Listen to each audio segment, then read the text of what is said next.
এই যে ঘরের ভিতরে যান না, সালাম না দিয়ে ঢুকেন, আপনার সাথে দুষ্ট জিন প্রবেশ করে। আল্লাহর নবী বলেছেন বিভিন্ন জায়গা 5-6 জায়গায় জিন থাকে। বলেন কি থাকে?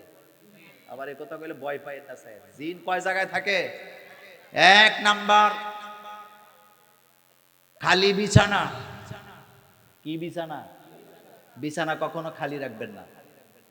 আর বিছানা খালি যদি থাকে, এটাতে বসার আগে শোয়ার আগে ঝাড়ু দিবেন। কি দিবেন? আল্লাহর নবী বলেছেন খালি বিছানায় জিন থাকে, দুষ্ট জিন বসে থাকে। সেজন্য তোমরা ঝাড়ু দিবা বিছানা। আমরা এত অলস, এমন পরিবারও আছে যতদিন বিছনার চাদর ধৌত করতে দেয় না ততদিনে বিছানা ঝাড়ুও দেয় না, চাদরটা বইটা বইটা কিয়ামত হয়ে যায় চাদরের উপরে। এমন পরিবারও আছে না? না, কিছু কিছু পরিবার আছে এত অলস, মশারি যে ওই 2010 সালে লটকাইছে। কয় সাল? কয় সাল? বুঝছেন তো কায়দা? কয় সালে লটকাইছে? মানে 3 মাথা খুলে না 1 মাথা খুলে? এরকম বোধহয় দেখেন নাই। আপনাদের নোয়াখালীতে নাই, আপনাদের এলাকায় না। মানে 3 মাথা খুলে না 1 মাথা খুলে, এটার উল্টা ফালায় রাখে, আবার শোয়ার আগে ফুরুত করে লাগায়। তো তোর মতো আলিশা দুনিয়া, তোর সাথে জিন ঘুমাইব না? তোর সাথে তো ভূত থাকার কথা বলে। এরকমের আলিশা আসেনি? আল্লাহ রাসূল বলছেন খবরদার বিছানা ঝাড়ু দেওয়া সারা বিছানায় বসবা না, সেখানে শোবা না, কারণ এখানে দুষ্ট জিন দখল করে। 2 নম্বরে আল্লাহর নবী বলেছেন বাথরুমে জিন থাকে। বলেন, কথা কন না কেন? কোন রূপ? আমাদের দেশে কিছু কিছু পরিবার আছে বাথরুমে শ্যাওলা পড়ে থাকে, কিন্তু এরা এত ভদ্র, বাথরুম ধৌত করে না। বাথরুমে গেলে আপনি পিছলে পরে মরে যান, তাতে কোনো আসে যায় না, কিন্তু তারা বাথরুম। আবার কিছু কিছু পরিবার আছে বাথরুমে ঢুকলে দেখবেন তাদের রুচি বুঝবেন আপনি। কথা ঠিক নেই?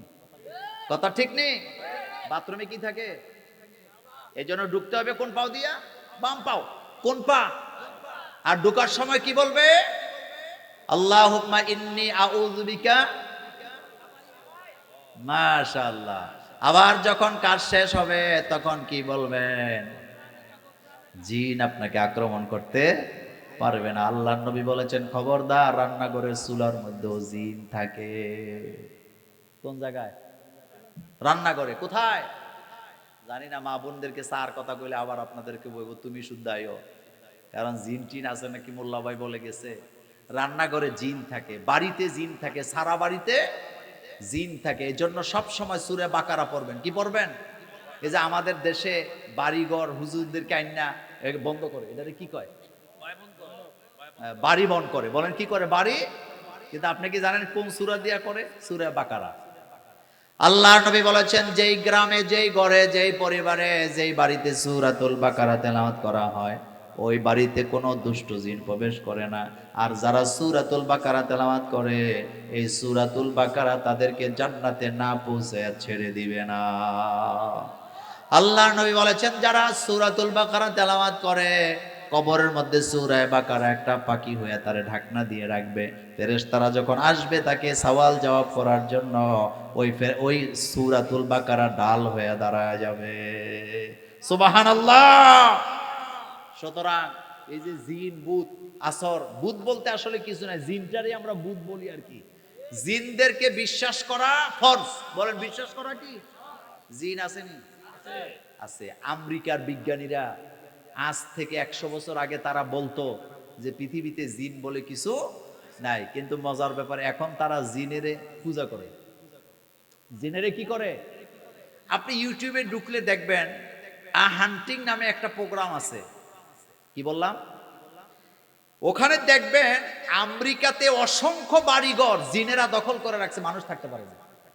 মানুষ গেলে 1 রাত 2 রাত ঘুমায়, এরপরে বাড়ি ছেড়ে কি দৌড়ায়। এখন কয় না মুহাম্মদ সাল্লাল্লাহু আলাইহি ওয়াসাল্লাম যা বলে গেছে তাই ঠিক, সারা পৃথিবীটা জিনে দখল করে রাখছে। এখন বলবেন আমাদের, শোনেন, জিন কিন্তু আমাদেরকে আসলে ক্ষতি করতে চায় না, কিন্তু আমরা তাদের ক্ষতি যখন করি তারা আমাদের কি করে? মসজিদে জিন থাকে আমার কলেজের ভাইয়েরা। বাংলাদেশের মসজিদগুলোর অবস্থা এমন, বারান্দার মধ্যেও নামাজ পড়া যায় না।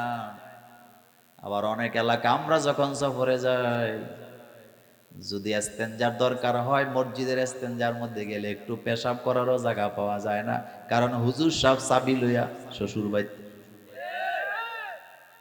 আচ্ছা, আপনারা যারা মসজিদ কমিটি আছেন, আপনাদেরকে এই দলিল দিল কে যে মসজিদের বাথরুম পেশাবখানা তালা দিয়ে রাখতে হবে? মানে এটা কে দিল আপনাদেরকে এই ফতুয়া? একটা সময় ছিল প্রত্যেকের বাড়িতে একটা করে কাছারিঘর মুসাফিরখানা থাকতো, কথা কর না কেন? আর এখন হুজুররা বাথরুম তালা দিয়ে চাবি লইয়া ভাগ্যা যায়, হুজুর কয় শ্বশুর বাড়ি। এরকম আসেনি? আমার বুঝে আসে না, আমার বুঝে আসে না, আমার বুঝে আসে না যে হুজুররা বাথরুমের চাবি দেয় না মানুষের একটু ইস্তেঞ্জা করার জন্য, আল্লাহ যদি তাদের ক্ষমতা দেয় তারা না জানি কি করে।